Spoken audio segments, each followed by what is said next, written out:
Você sabia que uma mulher grávida pode destruir um império bilionário em apenas 6 meses? Não estou falando de filme, não. Estou falando de uma história real de traição, vingança e o maior checkmate corporativo que você já viu. Fica comigo até o final, porque o que ela fez com o marido bilionário, cara, você não vai acreditar. Então, deixa eu te contar essa história desde o começo. Imagina a cena. Um jato particular cortando o céu de Nova York numa noite de tempestade. Dentro dele, um bilionário voltando de Paris. Ele acabou de fechar um mega contrato, tá se sentindo o rei do mundo. Mas não é só negócio que ele fez em Paris, não. Ele passou 2 semanas nos braços da amante dele, uma francesa linda, enquanto a esposa grávida dele esperava em casa. Esse cara, vamos chamá-lo de Demian, ele era daqueles bilionários que acham que podem ter tudo. Esposa perfeita em casa, amante sensacional em Paris, império financeiro crescendo. Ele pensava que tinha o jogo todo dominado. Mas olha, ele não sabia de nada.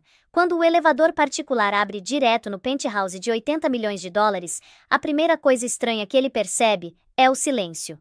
Normalmente a governanta estaria lá. A esposa viria cumprimentar ele com aquele sorriso gentil. Mas nada. Só silêncio e o barulho da chuva batendo nas janelas gigantes. Ele chama pela esposa. Helena. O nome dela. Nada.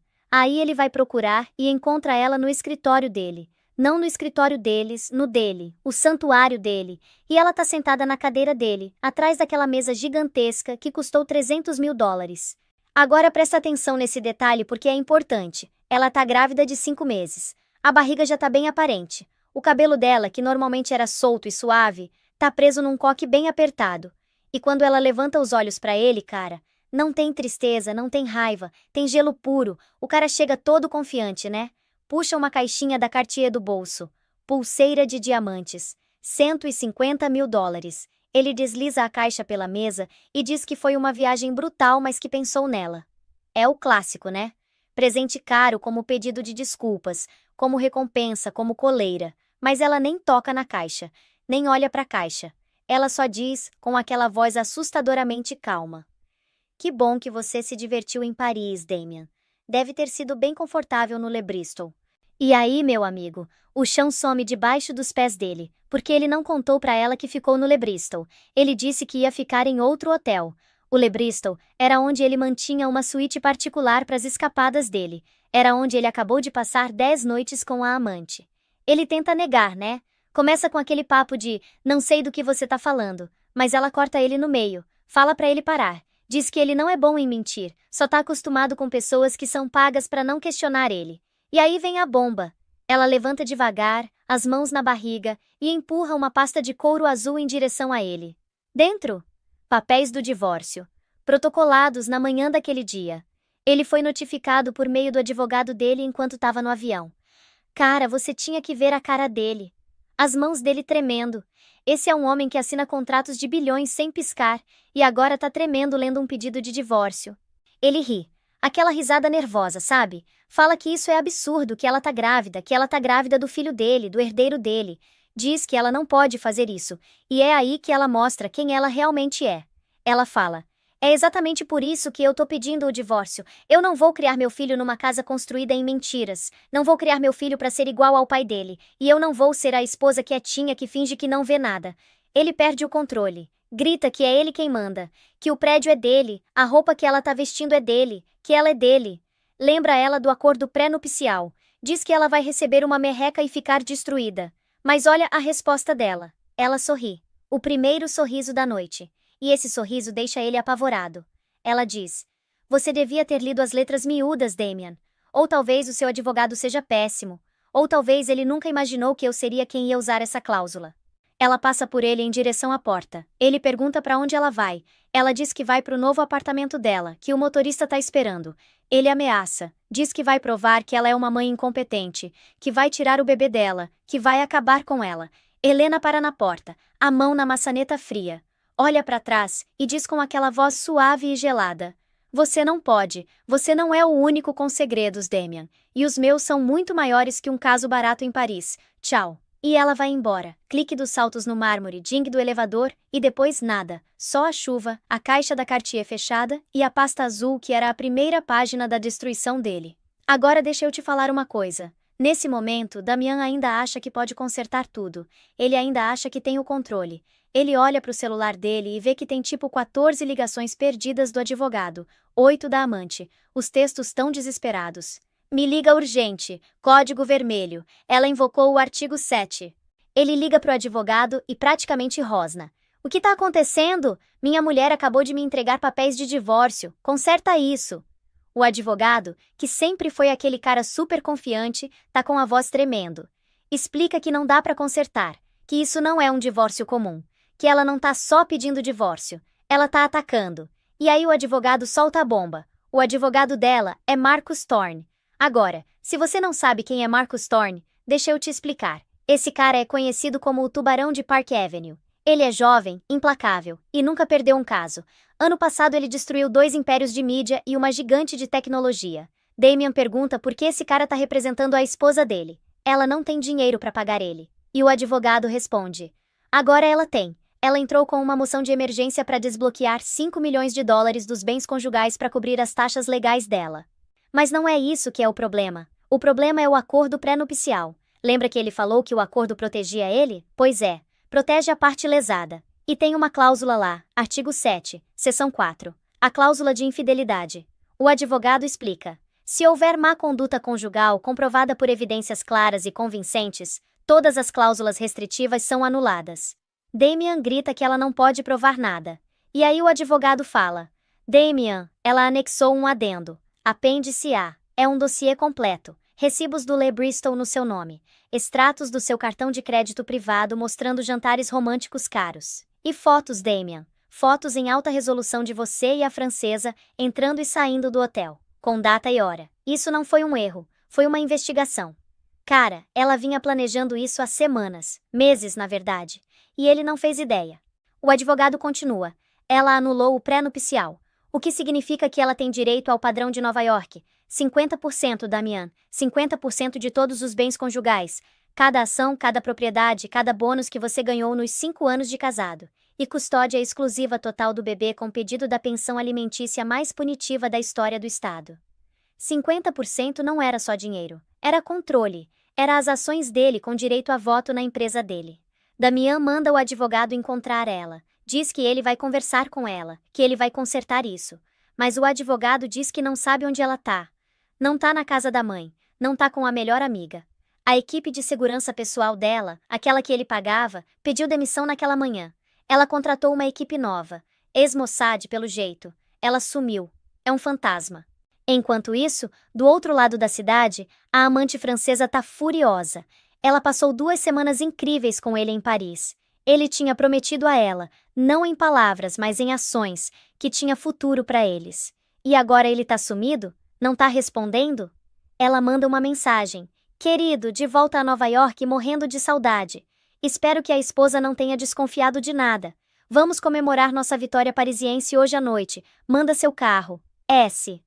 Mas a mensagem que Damian tá lendo é bem diferente. É de um número desconhecido. Para responder sua pergunta de antes, não, eu não consegui isso de um detetive particular. Você mesmo me deu. 3 meses atrás você deixou seu telefone desbloqueado no criado mudo. Eu vi uma mensagem da S. Ontem à noite foi divino. Quero mais. Você achou que eu tava dormindo. Eu não tava. Eu não chorei, não gritei. Eu liguei para um advogado. Tudo desde então, Damian. Meu enjoo que me impediu de viajar com você. Meu interesse súbito nas finanças da família. Meu ninho. Tudo foi mentira. Foi estratégia. Você não só traiu sua esposa, Damian. Você me subestimou. Esse foi seu erro fatal. Ele joga o telefone pela sala. A bateria desliza pelo chão de mármore. Ele finalmente entende. Isso não é um divórcio. É uma guerra. E ele acabou de descobrir que ele é o único que não sabia que já tinha começado. 3 dias depois, Damian tá sentado numa sala de conferência super luxuosa, no 50º andar do escritório de Marcus Thorne. A vista é magnífica. Olha direto pro prédio da empresa dele, desafiando. A jogada de poder não é nada sutil. Do outro lado da mesa tá Marcus Thorne. O cara parece que foi esculpido em aço inoxidável. Jovem, talvez 35 anos, usando um terno sob medida que provavelmente custou mais que o carro do assistente dele. Ele não faz cara feia, não faz pose, só observa. Os olhos não perdem nada. Ao lado dele, uma mulher igualmente afiada, a coadvogada dele. Helena não tá presente.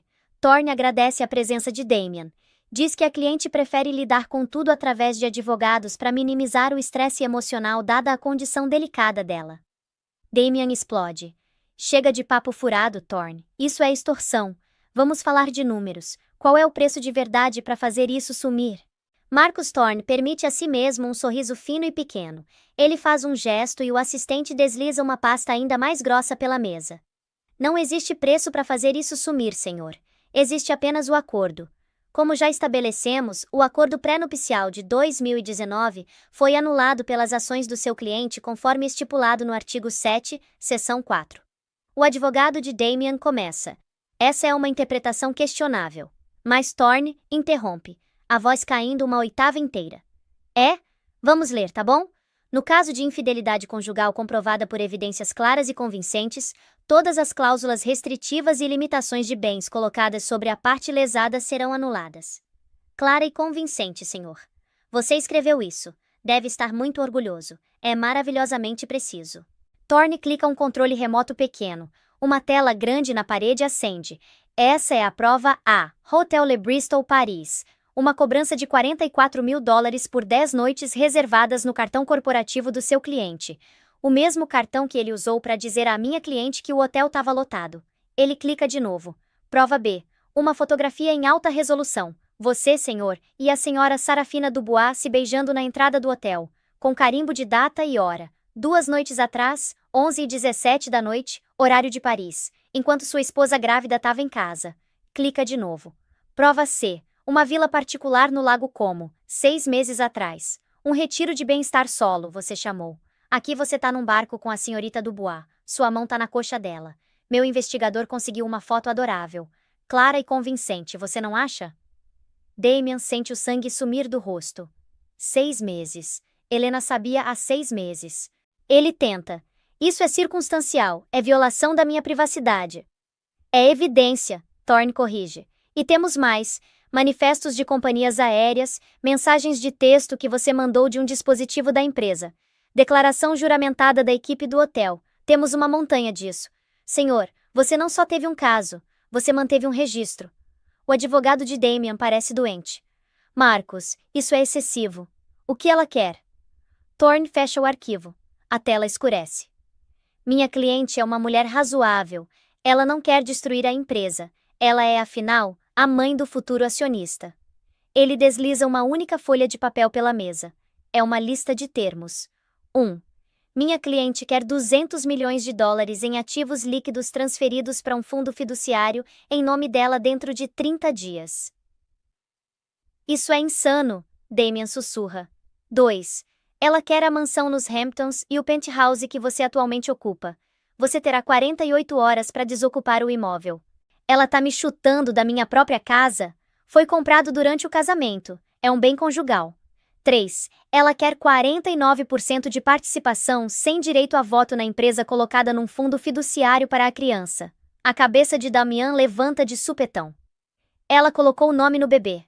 É uma menina. A expressão de Thorne não muda. Minha cliente escolheu o nome. Você perdeu o direito de opinar. 4.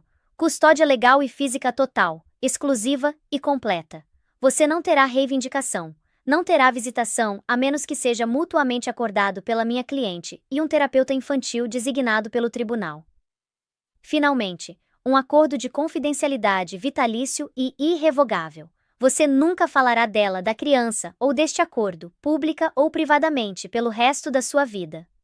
Damian olha para a lista. Não é um acordo. É uma aniquilação. Não, Damian diz. Absolutamente não. A custódia? Não. As ações? Não. Eu vou lutar contra você. Vou arrastar isso pelos tribunais por uma década. Vou provar que ela é uma mãe incompetente, uma manipuladora interesseira. Eu aconselharia contra isso, Thorne diz, a voz perigosamente baixa. Veja bem, senhor, você parece acreditar que é o único com poder de barganha. Você acha que isso é sobre seu caso em Paris. Ele se inclina para frente. Isso não é sobre sexo. Isso é sobre fraude. O outro advogado empalidece. Do que você está falando? Estou falando da patente Helios-Gen, Thorne diz. O coração de Damian para. A patente Helios-Gen era a nova divisão multibilionária de energia limpa dele. era o futuro da empresa dele. Thorne continua. Minha cliente estava revisando suas finanças, como vem fazendo há 6 meses. Ela encontrou algumas irregularidades. Especificamente, os 50 milhões de dólares que você listou como despesas de P&D, que na verdade foram canalizados para uma empresa de fachada offshore nas Ilhas Cayman. A mesma empresa de fachada que você usou para comprar o silêncio de um associado que te ajudou a adquirir a tecnologia base do seu principal concorrente. Damian fica olhando. Ele foi a armadilha. Helena não tinha só encontrado isso, ela tinha sido informada. Quem te contou isso? Damian exige. Minha cliente é muito minuciosa, Marcus Thorne diz. E por acaso, o concorrente é meu irmão. A sala gira. Isso não é um divórcio. É uma invasão corporativa. Helena não tinha só contratado um advogado, ela tinha se aliado ao maior inimigo dele. Você, Damian diz para a cadeira vazia onde Helena deveria estar. Aceite o acordo, senhor. Thorne aconselha, levantando e alisando o paletó. Porque se você lutar comigo pela custódia, se você respirar uma palavra sobre minha cliente ser incompetente, eu não vou protocolar isso no Tribunal Civil. Vou levar esses documentos direto para o escritório do Procurador dos Estados Unidos, e eles vão ficar muito interessados na fraude eletrônica que você cometeu para roubar a patente Helios Gen. Isso é chantagem, o advogado de Damian gagueja. Isso, Marcus Thorne responde, abrindo a porta para eles. É um acordo, vocês têm 24 horas para assinar. Bom dia, cavalheiros. Damian tropeça para fora. Seu império bilionário, sua casa, seu filho, tudo pendurado num único fio aterrorizante. E agora, cara, as coisas ficam ainda mais loucas. Porque Damian, sendo Damian, ele não assina. Ele não consegue. Assinar seria admitir a derrota, entregar o legado dele para uma mulher que ele tinha dispensado como um enfeite bonito. Então o que ele faz? Ele chama a maior jornalista de fofoca de Nova York. Dá a ela uma exclusiva. Na manhã seguinte, a coluna dela explode na internet. Casamento problemático do bilionário. Esposa grávida desaparece. Amigos temem por seu frágil estado mental. O artigo é uma obra-prima de assassinato de caráter. Pinta Damian como um marido preocupado e de coração partido, desesperadamente procurando pela esposa emocionalmente volátil dele. Cita fontes anônimas próximas à família, que detalham o histórico de comportamento errático e inseguranças profundas de Helena. Implica que ela está sofrendo um colapso psicológico pré-natal, que o desaparecimento dela é um ato de instabilidade, e que a única preocupação de Damian é com a saúde do filho não nascido dele. Ele está pintando ela como uma mãe incompetente. A melhor amiga de Helena lê o artigo em voz alta. Ele é inteligente, não tá só tentando ganhar na imprensa, tá preparando o terreno para uma batalha de custódia. Vai alegar que você é instável e que sequestrou o bebê. Ele não pode, Helena diz, a voz tensa. Marcus tem as evidências da fraude. E Damian sabe que você nunca vai usar, a amiga argumenta. Ele tá apostando que você não vai mandar o pai do seu filho para a prisão. Ele acha que sua moral é sua fraqueza. Acha que você vai trocar seu silêncio sobre a fraude dele pela custódia do seu filho. Helena olha pela janela. Ela não podia. Não podia colocar o pai da filha dela na cadeia. Ele tá errado, Helena diz virando. Minha moral não é minha fraqueza, é minha motivação. Mas ele acabou de cometer um erro terrível. Trouxe uma nova jogadora pro jogo. Quem? Sarafina Dubois. Na suíte dela, no hotel de luxo, Sarafina tá lendo o mesmo artigo, e ela tá furiosa. Emocionalmente volátil, frágil, estado mental. Essa não era a narrativa que ela e Damian tinham discutido. Ela tinha vazado a própria história dela para a imprensa. Um romance turbilhão parisiense, um envolvimento infeliz com um homem poderoso num casamento sem amor, de negócios. Ela estava se posicionando como a parceira igual e sofisticada, a única que realmente entendia ele. Mas esse artigo pinta Damian como vítima, um marido leal preocupado com uma esposa louca. Apaga Sarafina da equação inteiramente. Relega ela a um boato, uma não-entidade. Se Helena é a esposa louca, então Damian é o marido injustiçado, e não tem espaço para uma alma gêmea nessa história. Ele tá se livrando dela. Usou ela para escapar do casamento dele, e agora tá usando o casamento dele para escapar dela. O telefone dela toca. É um número desconhecido.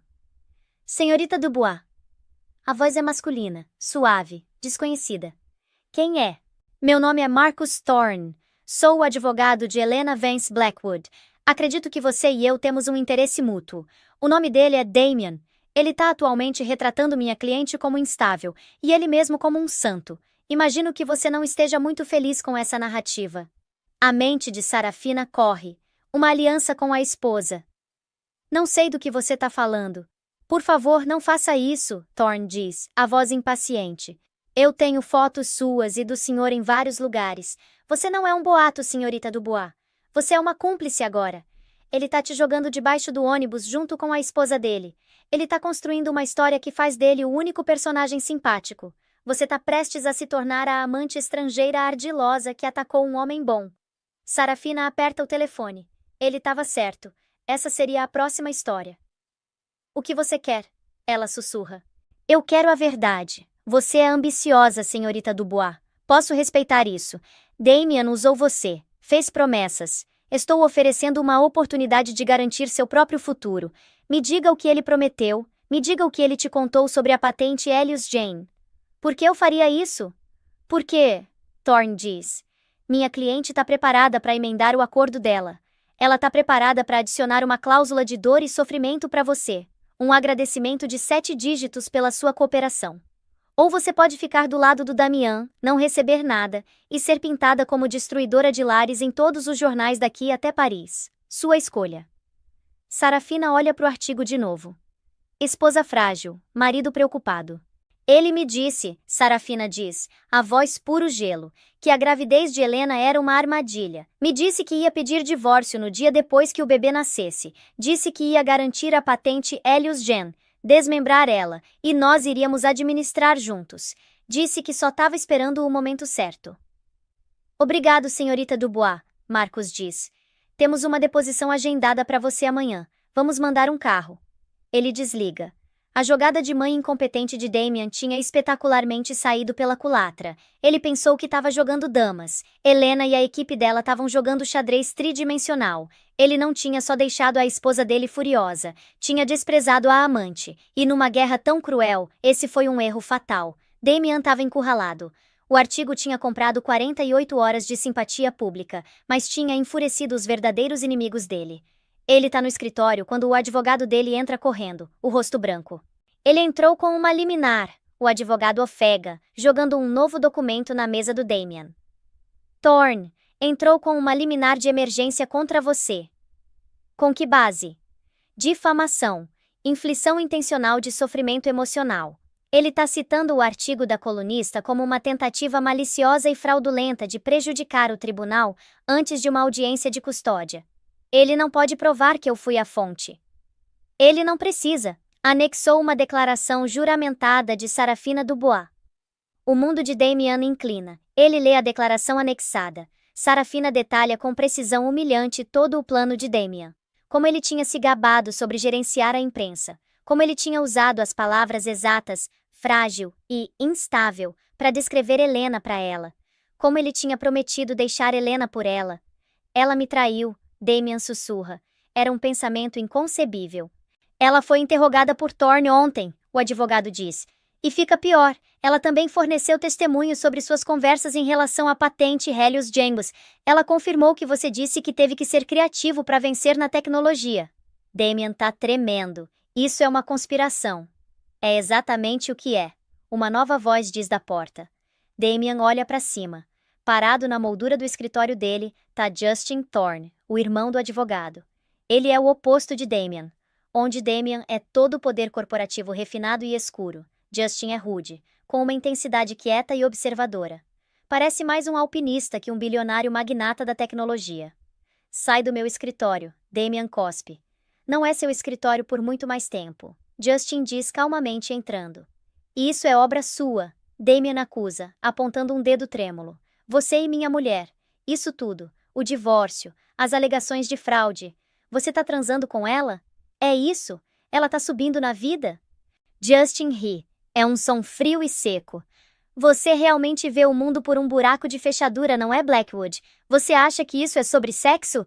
Eu tenho tentado te pegar por roubar minha patente há 2 anos. Você foi esperto o suficiente para cobrir seus rastros até cometer um erro catastrófico. Qual? Você subestimou Helena. Justin anda até a janela, olhando para a cidade lá embaixo. Eu conheci sua esposa 6 meses atrás no Met Gala. Estávamos sentados na mesma mesa. Você estava em algum lugar azarando uma supermodelo. Helena parecia a pessoa mais solitária numa sala de 1000 pessoas. Conversamos, não sobre você, não sobre negócios, sobre arquitetura, sobre arte. Ela é brilhante, sabe? Inteligente demais para você.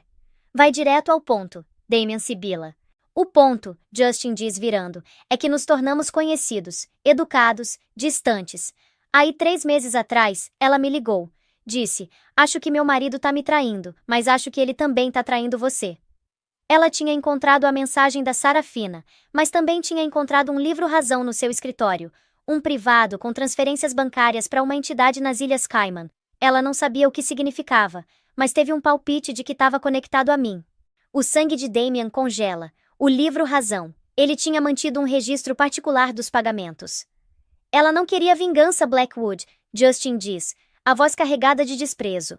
Ela queria sair, queria proteger o filho dela. Ela veio até mim pedindo ajuda, não para ter um caso. Ela veio até mim porque sabia que você era um tubarão, e ela precisava de um maior. Seu irmão, Damian sussurra. Meu irmão, Justin confirma. Helena me fez um acordo, eu ajudo ela a se libertar, eu dou a ela os recursos para lutar contra você, e ela me dá a única coisa que eu preciso para destruir você. A evidência, a prova definitiva, seu livrinho preto de fraude. O quadro completo estava surgindo, mais aterrorizante do que ele poderia ter imaginado. Isso não era Helena sendo manipulada pelos irmãos Thorne. Era Helena contratando eles. Ela tinha sido a CEO dessa operação inteira. Então e agora? Damian pergunta, a voz oca. Vocês me destroem? Me mandam para a prisão? Isso é decisão de Helena, Justin diz. Mas estamos aqui para apresentar sua oferta final não negociável. Você não tá só lutando num divórcio, tá lutando num caso de rico, tá lutando numa aquisição hostil, você tá cercado. Justin coloca uma nova pasta na mesa de Damian. É vermelha. Esse é o acordo, Justin diz. Não é mais o que meu irmão ofereceu, é nossa oferta. Você vai dar a Helena tudo o que ela pediu, o dinheiro, as casas, a participação de 49% no fundo fiduciário. Você vai dar a ela custódia total e exclusiva. Vai abrir mão de todos os direitos parentais. Abrir mão dos meus direitos? Nunca. É isso ou cadeia, Justin diz. Mas tem mais. Aquela participação de 49% no fundo fiduciário. Helena não quer estar em negócios com você. Ela concordou em vender essa participação para mim. No momento em que o divórcio for finalizado, eu vou controlar 49% da sua empresa. Você vai ser meu parceiro. Damian olha para ele horrorizado. E como seu novo parceiro? Justin continua. Meu primeiro ato será convocar uma reunião emergencial do conselho. Vou apresentar as evidências da sua fraude, seu uso indevido de fundos da empresa e esse pesadelo de relações públicas que você criou. Vou mover por um voto de desconfiança. Você será removido como CEO da sua própria empresa. Era isso. Cheque mate. Ela fez isso, Damian diz. Não para Justin, mas para o vazio. Ela planejou tudo. Ela fez, Justin diz. Ela não é a mulher frágil que você pintou nos jornais, Damian. Ela é a pessoa que acabou de tomar seu reino inteiro. Você tem 1 hora. Assine os papéis, renuncie como CEO, ou meu irmão protocola as acusações de fraude no Distrito Sul de Nova York. Escolha. Justin sai deixando Damian sozinho no escritório que não era mais dele, com a pasta vermelha que continha o fim da vida dele como ele conhecia. A hora passa num silêncio sufocante.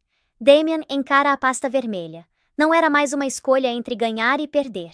Era uma escolha entre aniquilação e rendição total humilhante.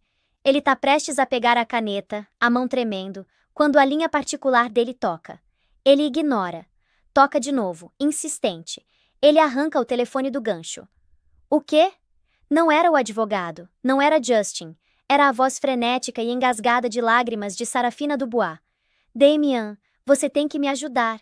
Eles estão tentando me arruinar. Você arruinou a si mesma. Sua traidora. Não, você não entende, ela chora. O advogado, Thorne. Ele mentiu pra mim. Ele não tá me ajudando. Ele só me usou pro depoimento. Do que você tá falando? Damian diz, um novo pavor frio se formando. O dinheiro. O acordo de 7 dígitos que ele prometeu pela minha cooperação. Acabei de receber uma carta do escritório dele. Não é dinheiro. É uma ordem de restrição de Helena. Devo ficar a 500 pés de distância dela, do bebê e de você. E Damian. A voz dela quebra numa soluçada histérica completa. Ele sabe, Damian. Ele sabe que eu tô grávida. O mundo para. O quê? Tô grávida, ela grita. Descobri em Paris, ia te contar. É seu, Damian, tem que ser. E agora Thorne, ele tá ameaçando me pintar como extorsionária. Ele disse que se eu tentar fazer qualquer reivindicação, ele vai usar meu próprio depoimento, aquele onde eu admiti que estava com você pelo dinheiro e pela patente Helios Jane, para provar que sou uma mãe incompetente. Ele vai tomar meu bebê também. O telefone escorrega da mão de Damian. Essa era a reviravolta brutal final, a traição definitiva. Helena e os Thornes não tinham só vencido ele, não tinham só tomado a empresa dele, eles tinham antecipado cada movimento, cada consequência. Eles sabiam que Sarafina era uma ponta solta. Usaram ela, extraíram o que precisavam, e então, com precisão cirúrgica, neutralizaram ela. Usaram a própria gravidez dela como alavanca para silenciar ela. Damian começa a rir. É um som oco, rachado, terrível. Ele estava sozinho. Helena tinha a empresa dele, Justin tinha a cadeira dele, Marcos tinha a reputação dele. E Sarafina, a mulher que ele tinha traído a esposa agora era só mais uma vítima, presa na mesma armadilha de aço que tinha fechado nele. Ele olha para a pasta vermelha, para a linha de assinatura. Ele pega a caneta Montblanc de $5.000 e ele assina. Assina entregando a empresa, assina entregando as casas, assina entregando o nome dele. E com um último traço trêmulo da caneta, ele assina abrindo mão de todos os direitos parentais de uma filha que ele nunca conheceria. Ele não era mais Damian Blackwood, o bilionário. Era só um homem numa sala vazia. Horas depois, ele se encontra andando na chuva. Largou a segurança, o motorista, tudo. Só andando. Ele tá entorpecido. Perdeu a noção do tempo, mas se vê parado do outro lado da rua de um prédio moderno, discreto, mas inegavelmente luxuoso no Upper West Side, aquele onde Sarafina tava. Ele não sabia por que tava lá. Pra gritar com ela? Pra ver a outra pessoa que ele tinha destruído? Enquanto ele fica ali parado, um Mercedes-Benz Classe S blindado preto para no meio-fio. As portas abrem. Primeiro 2 seguranças grandes saem, vasculhando a rua. Então Marcus Thorne sai. Ele abre a porta traseira. Helena sai. A respiração de Damian prende. Ele não tinha visto ela pessoalmente desde aquela noite. Ela tá magnífica. Agora muito grávida, quase 8 meses, e ela usa um casaco de lã cinza escuro perfeitamente cortado. Ela parece poderosa, régia. A mulher frágil das colunas de fofoca era uma piada. Essa era uma rainha. Ela tá flanqueada pela segurança. E Marcos. Eles estão se movendo em direção ao prédio. Helena! A voz dele tá rouca. Um grito desesperado por cima do barulho da cidade. Ela para. A equipe de segurança fica tensa, as mãos se movendo dentro dos paletós. Marcos coloca um braço de contenção na frente dela. Helena vira. Ela vê ele parado do outro lado da rua, encharcado até os ossos. Um fantasma. Damian dá um passo para frente. Helena, por favor, não faça isso. Não a empresa, não o bebê, minha filha. Helena olha para ele, o rosto ilegível na luz da cidade. Ela não parece zangada, não parece triste, parece indiferente, como se estivesse olhando para um estranho que tinha pedido informação. Ela não é sua filha, Helena diz, a voz atravessando o espaço entre eles, clara e fria. Ela é minha filha. Você assinou os papéis. Ele me forçou, Thorne. Foi chantagem. Foi uma escolha, Helena responde. Você escolheu a patente Helios Jane em vez da sua esposa. Você escolheu seu orgulho em vez da sua filha. Você escolheu Damian a cada passo do caminho. E você acabou de fazer sua escolha final. Você assinou. E ela? Ele rosna gesticulando loucamente pro prédio. Sarafina, o que você fez com ela foi monstruoso. Ela tá grávida, Helena, com meu filho. Marcus Thorne dá um passo pra frente. Senhor, você tá violando o acordo de confidencialidade e o acordo de proximidade. Se não sair, vou mandar te prender. Me diz. Damian ruge desesperado, insano. É verdade? Você vai tomar o bebê dela também? Helena olha pra ele. Um lampejo de algo, talvez nojo, atravessa as feições dela. Eu não sou um monstro, Damian. Ela diz. Eu sou uma mãe. O que eu fiz foi garantir que a senhorita Dubois nunca possa usar o filho dela para extorquir o meu. Eu montei um fundo fiduciário, um anônimo. Vai sustentar o filho dela, e só o filho, pelo resto da vida. Com uma condição, que ela nunca, jamais, entre em contato com você, comigo ou com minha filha. Ela vai criar o filho dela em paz, longe daqui, longe de você. Ela tinha pensado em tudo. Não tinha só destruído ele. Tinha salvado a outra pessoa que ele tinha arruinado. Tinha salvado Sarafina dele. Você... Ele não tinha palavras. O que você chama de monstruoso, Damian? Helena diz, se virando. É o que eu chamo de minucioso. Você me ensinou isso. Adeus. Ela, Marcos e a equipe desaparecem no saguão. Damian fica na rua, na chuva, com o entendimento completo, total e agonizante da derrota dele. Ele não tinha só perdido uma luta, ele tinha sido cirurgicamente, brilhantemente e completamente desmontado. Agora vamos pular para frente alguns meses. A atmosfera na suíte particular de maternidade no Weill Cornell Medical Center não é de fragilidade silenciosa, mas de triunfo profundo e quieto. Cheira a antisséptico e lírios frescos. A sala está banhada na luz suave e esperançosa de uma manhã de outono. Helena Vance, parecendo totalmente transformada da mulher cautelosa que tinha arquitetado um golpe corporativo, segura a filha dela. Aria Grace Vance, 3 horas de vida, é uma maravilha em miniatura. O rosto dela ainda tem aquele aspecto levemente enrugado da vida nova, as mãozinhas bem fechadas, e os olhos dela, quando abrem brevemente, são escuros e observadores. A fadiga emocional do último ano, o planejamento, o engano, a guerra legal, tinha derretido, substituída pela satisfação física profunda da maternidade.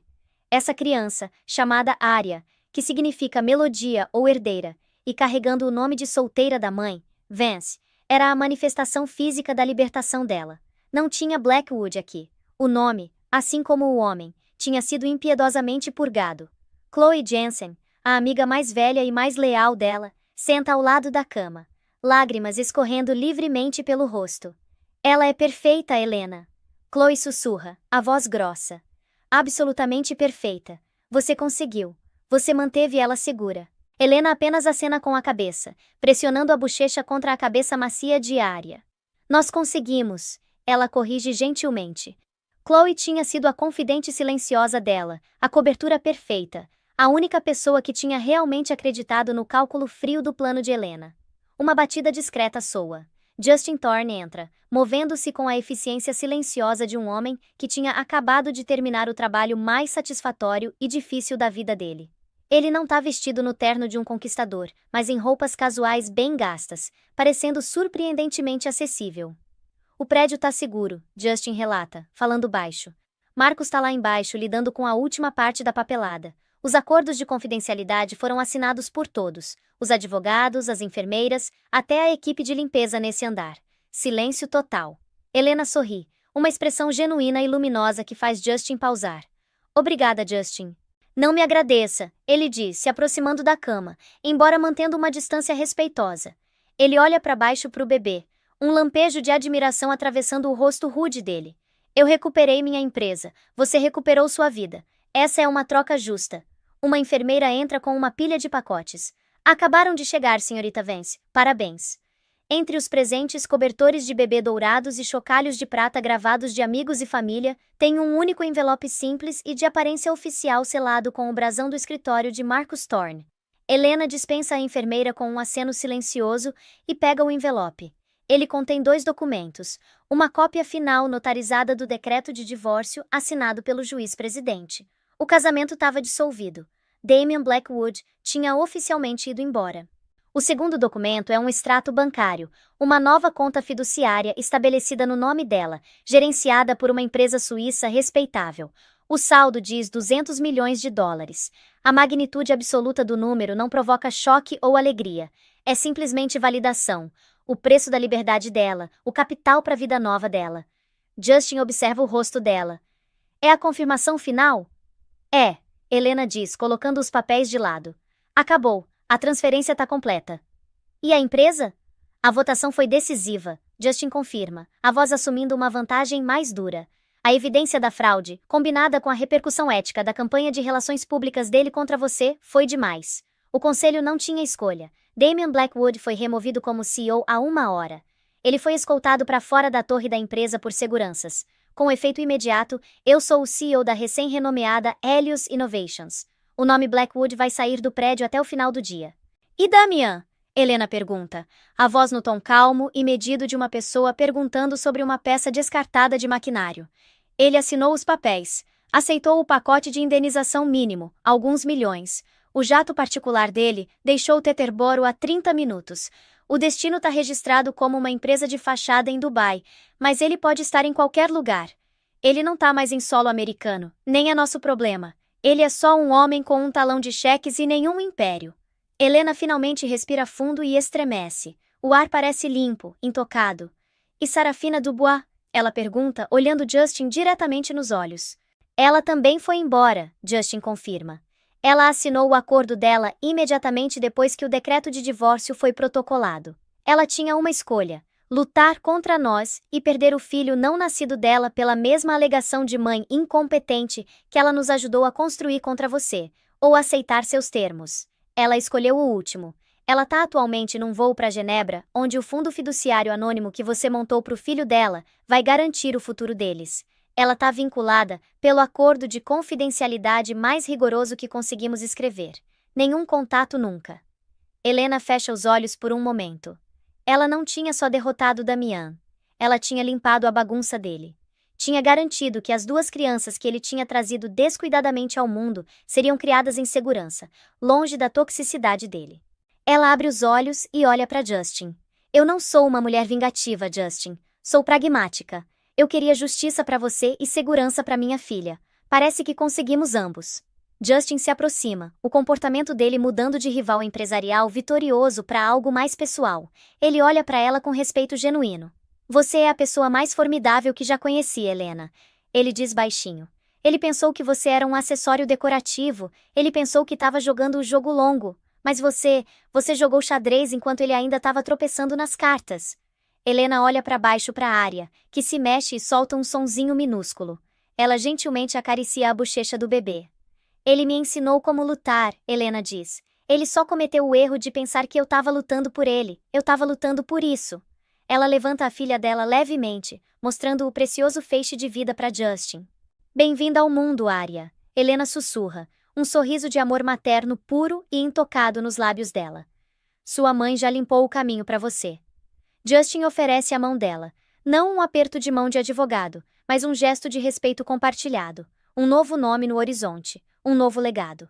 Helena pega a mão dele, a aliança de casamento de ouro simples que tinha sido uma gaiola, agora substituída pelo calor de aliança genuína. Ela não era mais Helena Blackwood. Ela era Helena Vence, uma mulher livre, uma milionária por direito próprio e a mãe do futuro. A guerra tinha acabado. O reinado de Arya Vence tinha acabado de começar. Então, pessoal, o que vocês acharam dessa história? Damian Blackwood pensou que era intocável. Mas ele esqueceu uma regra simples: nunca subestime a mulher que você prejudicou. Helena não só conseguiu vingança, ela conseguiu a liberdade dela, conseguiu o filho dela, e conseguiu a empresa inteira. Ela transformou a maior traição dele na maior vitória dela. Enquanto ele estava em Paris nos braços da amante, ela estava montando o tabuleiro de xadrez. Enquanto ele estava comprando pulseiras de diamante, ela estava comprando os melhores advogados de Nova York. Enquanto ele achava que ela estava em casa esperando, ela estava construindo uma aliança com o maior inimigo dele. E a jogada mais genial: ela não foi emocional. Não gritou, não chorou quando descobriu a traição. Ela ficou fria, calculista, metódica. Ela pegou cada erro dele, cada mensagem descuidada, cada recibo de hotel, e transformou em munição. Ela não só ganhou o divórcio, ela tirou ele da própria empresa. Ela garantiu que a filha dela nunca teria que dividir custódia com um homem que escolheu o orgulho dele sobre a família. E mais impressionante, ela até cuidou do filho da amante, garantindo que aquela criança inocente não pagaria pelos pecados dos pais. Isso, meus amigos, não é só uma história de divórcio, é uma masterclass em estratégia. É Sun Tzu aplicado à guerra matrimonial. É o que acontece quando alguém que foi subestimado a vida inteira finalmente decide mostrar do que é capaz. Damian perdeu tudo: o império dele, a família dele, a reputação dele, o respeito dele. E para onde ele foi? Para Dubai. Com alguns milhões no bolso, que parece muito dinheiro até você lembrar que ele tinha bilhões. Ele foi de dono do horizonte de Nova York para um exilado rico em outro continente. E Helena, ela tá numa suíte de maternidade de luxo, segurando a filha dela, com 200 milhões de dólares na conta, todas as propriedades, e a paz de espírito de saber que ela nunca mais vai ter que olhar por cima do ombro. A verdadeira questão é: ela foi longe demais? Alguns podem dizer que sim. Que tirar um homem da própria empresa, da própria filha, foi brutal demais. Mas pensa comigo, Ele traiu ela enquanto ela estava grávida. Ele mentiu repetidamente. Ele cometeu fraude corporativa. E quando ela pediu divórcio, a primeira coisa que ele fez foi tentar destruir a reputação dela publicamente, pintando ela como louca para conseguir tirar o bebê dela. Cada movimento que ela fez foi uma reação a uma ação dele. Ela não começou essa guerra. Ela só garantiu que terminava ela. E ela terminou com tanta precisão cirúrgica que Damian nem sabia que estava perdendo até já ter perdido tudo. Essa história me lembra de uma coisa. Nunca, jamais, subestime alguém só porque eles são quietos, só porque eles são gentis, só porque eles não reagem imediatamente. As pessoas mais perigosas não são as que gritam e fazem escândalo, são as que silenciosamente tomam nota de tudo, planejam meticulosamente e depois executam com precisão implacável. Helena passou 6 meses planejando, 6 meses coletando evidências, construindo alianças, montando o caso perfeito. Enquanto Damian achava que ela estava em casa fazendo ninho para o bebê, ela estava construindo a queda dele. E sabe qual foi a jogada mais inteligente dela? Ela aliou com Justin Thorne, o cara que Damian tinha roubado a patente. Ela entendeu que o inimigo do inimigo dela era o amigo perfeito. Ela não só conseguiu o melhor advogado do mundo no irmão dele, Marcus, mas também conseguiu um aliado que tinha os recursos, a motivação e as evidências para destruir Damian de dentro da própria empresa dele. Foi uma articulação perfeita. Foi como assistir um mestre enxadrista dar checkmate em 20 movimentos enquanto o oponente ainda está tentando entender as regras. Agora, eu quero ouvir de vocês. O que vocês acham do plano de Helena? Foi uma obra-prima de estratégia ou uma vingança de coração frio demais? Ela foi longe demais ao tirar os direitos parentais dele? Ou Damian mereceu cada segundo do que aconteceu? E mais importante, vocês fariam o mesmo se estivessem no lugar dela? Se descobrissem que foram traídos, humilhados e depois atacados publicamente, até onde iriam para se proteger e proteger seu filho? Deixe sua opinião nos comentários aqui embaixo. Eu leio todos e adoro saber o que vocês pensam. E olha, se você curtiu essa história de drama, reviravoltas e justiça final, deixa aquele like no vídeo. Sério, ajuda muito o canal a crescer e me mostra que vocês querem mais histórias como essa. Compartilha esse vídeo com aquele amigo ou amiga que adora uma história onde a rainha finalmente dá checkmate no rei. Você sabe quem é essa pessoa na sua vida. Manda pra ela agora. E o mais importante de tudo, se inscreve no canal e ativa o sininho das notificações. A gente traz histórias chocantes novas como essa toda semana. E você não vai querer perder o que vem por aí. Tem mais drama, mais reviravoltas, mais pessoas que pensaram que eram intocáveis e descobriram da pior forma possível que não eram. Na semana que vem, vamos contar a história de um CEO que pensou que podia demitir a assistente dele sem justa causa. Mal sabia ele que ela tinha gravado cada reunião ilegal, cada comentário inadequado, cada ordem antiética que ele tinha dado nos últimos 3 anos. O que ela fez com essas gravações? Deixa eu só dizer, ele perdeu muito mais que o emprego dele. Então fica de olho, até o próximo vídeo. E lembra, subestimar alguém pode ser o erro mais caro que você comete na vida. Helena Vence provou isso. Damian Blackwood pagou o preço. Valeu por assistir, e até a próxima. Agora, 3 anos depois, Brian tá tremendo na calçada da East Wacker Drive em Chicago. O vento vindo do lago é um ataque físico, um frio úmido e penetrante que infiltra pelo tecido fino do uniforme de poliéster dele. Ele não é mais Brian Thorne, o magnata da tecnologia. Ele é Jules, o manobrista de nível mais baixo do Grand Plaza Hotel. Ei, Jules, acorda! O grito vem de Manny, o capitão dos manobristas de 20 anos que passa a maior parte do turno vaporizando e checando o TikTok. Manny não sabe quem Brian costumava ser. Para Manny, Brian é só o cara quieto e grisalho que é lento demais na corrida e trêmulo demais com as chaves. Tô acordado, Brian murmura batendo os pés para sentir os dedos de novo. Os sapatos pretos baratos dele tão vazando. A lama da rua encharcou as meias dele horas atrás. Grande noite hoje, Manny diz, soprando uma nuvem de fumaça com sabor de morango na cara de Brian. O gala do futuro da tecnologia. A gente vai ter VIPs saindo pelos ouvidos. Não arranha nada, velho. Esses carros custam mais que a sua vida. Brian estremece. O gala do futuro da tecnologia. 5 anos atrás, ele tinha sido o palestrante principal desse mesmíssimo evento. Ele lembra dos aplausos. Ele lembra da sensação do holofote, quente e cegante, enquanto ele pontificava sobre visão e disrupção. Ele lembra de Emma sentada na primeira fila, as mãos dobradas sobre o colo, olhando para ele com um orgulho que ele não merecia. Ela tinha usado um vestido azul simples naquela noite, porque ele disse que o vestido de grife que ela queria era chamativo demais. Hoje à noite ele não é o palestrante principal, ele é o ajudante. As portas do hotel se abrem, derramando luz dourada e som de jazz na calçada nevada. O cheiro de perfume caro e carnes assadas flutua para fora. Um lembrete cruel da fome roendo o estômago de Brian. Ele pulou o almoço para economizar $5 para a conta de luz. Os convidados começam a sair. Brian reconhece rostos.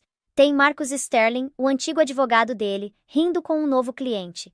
Sterling olha direto através de Brian enquanto entrega um ticket para um Mercedes. Brian pega o ticket, a cabeça baixa, a aba do boné escondendo os olhos dele. Ele busca o carro, aceita uma gorjeta de $2 sem dizer uma palavra, e assiste Sterling ir embora. É um tipo especial de inferno, ser invisível num mundo onde você costumava ser um deus. Atenção! Manny sibila, endireitando a jaqueta. Tem uma baleia chegando. Motorista particular, Escalade preto, é a equipe da Vance. Vance? O nome atinge Brian como um taser. A respiração dele falha na garganta. Ele quer correr, quer fingir um ataque cardíaco, recuar para a sala de descanso, dissolver no concreto, qualquer coisa menos estar aqui. Mas ele não consegue se mexer. Os pés dele estão congelados no pavimento, enraizados por uma mistura de terror e uma curiosidade doentia e masoquista. O SUV preto massivo para no meio-fio, ladeado por 2 veículos de segurança. Não parece um carro, parece uma fortaleza sobre rodas. O motor ronrona com uma vibração baixa e poderosa que chacoalha os dentes de Brian. Jules, abre a porta! Manny late, ocupado paquerando uma socialite num casaco de pele. Brian avança, as mãos dele tão tremendo tão violentamente que ele tem que entrelaçá-las atrás das costas por um momento para estabilizar. Ele se aproxima da porta traseira do passageiro. Ele vê o próprio reflexo no vidro fumê. Um homem magro, com bochechas fundas, barba grisalha por fazer e olhos que parecem assombrados. Ele parece 20 anos mais velho que 35. Ele estende a mão e puxa a maçaneta pesada. A porta se abre e o calor se derrama. O cheiro de couro, cedro e jasmim. A primeira coisa que ele vê é um sapato, um Oxford italiano feito à mão e polido. Adrian Vance sai. O tempo foi gentil com Adrian. Se algo, os anos só adicionaram à presença dele. Ele tá mais largo, o cabelo sal e pimenta cortado num estilo militar afiado. Ele se move com a graça fácil de um homem que possui o chão em que pisa. Ele não olha para o manobrista. Ele vira de volta para o carro, estendendo a mão. Cuidado, amor, tá escorregadio. Uma mão pega a dele. É uma mão que Brian conhece melhor que a própria. Ele conhece o formato dos dedos, a curva do pulso. Ele sabe como aquela mão se sentia quando alisava o cabelo dele de volta quando ele estava doente. Ele sabe como se sentia quando esfregava pratos no primeiro apartamento minúsculo deles. Emma sai. Brian sente o ar deixar os pulmões dele. Ela é magnífica. O ratinho se foi. A mulher parada diante dele é uma rainha. Ela usa um vestido longo de veludo carmesim profundo que abraça a figura dela, coberto com um casaco branco que parece neve macia. O cabelo dela tá arrumado em ondas glamorosas e soltas, e diamantes brilham na garganta dela. Não o tipo chamativo e espalhafatoso que Chloe costumava exigir, mas pedras elegantes e atemporais. Mas não são as roupas, é o rosto dela. As linhas de preocupação que definiam ela durante o casamento deles desapareceram, substituídas por uma serenidade que faz ela brilhar. Ela parece descansada. Ela parece amada. Espera por mim, uma vozinha canta de dentro do carro. Brian congela. Um menininho, não mais que 3 anos, se arrasta até a beira do banco. Ele tá embrulhado num sobretudo azul marinho em miniatura e uma echarpe vermelha. Ele tem cabelo escuro e encaracolado, e olhos brilhantes e curiosos que escaneiam o mundo com admiração. Adrian ri, um som profundo e retumbante que Brian nunca ouviu direcionado a ele. A gente não esqueceu de você, Léo. Vem cá, campeão. Adrian pega o menino sem esforço, acomodando ele no quadril. O menino ri, envolvendo os bracinhos ao redor do pescoço de Adrian. Você viu o robô, papai? O menino pergunta animado. O que tinha lasers?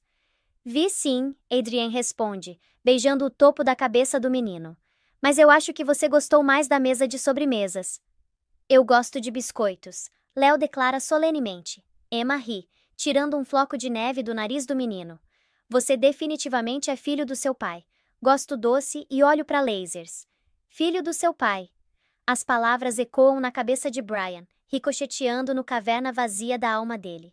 Léo não é de Brian. Ele nunca poderia ser de Brian.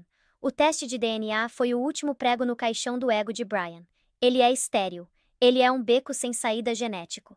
Toda a conversa dele sobre legado, sobre dinastia, sobre o nome Thorne, foi tudo uma farsa. O legado de verdade está bem na frente dele. Uma criança feliz e saudável criada por um homem que não precisou exigir respeito para ganhar ele. Brian tá parado perto da porta aberta, paralisado. Ele sabe que deveria fechar ela. Ele sabe que deveria recuar, desaparecer nas sombras. Mas ele não consegue desviar o olhar do menino. Léo tem o nariz de Emma. Ele tem o sorriso de Emma. De repente, o menino olha para ele. Os olhos de Léo se fixam em Brian. A criança não vê um fracasso. Não vê uma fraude falida. Só vê um homem com um chapéu engraçado parado na neve. Oi, Léo diz, acenando com uma mão enluvada. O som da voz do menino despedaça a compostura de Brian.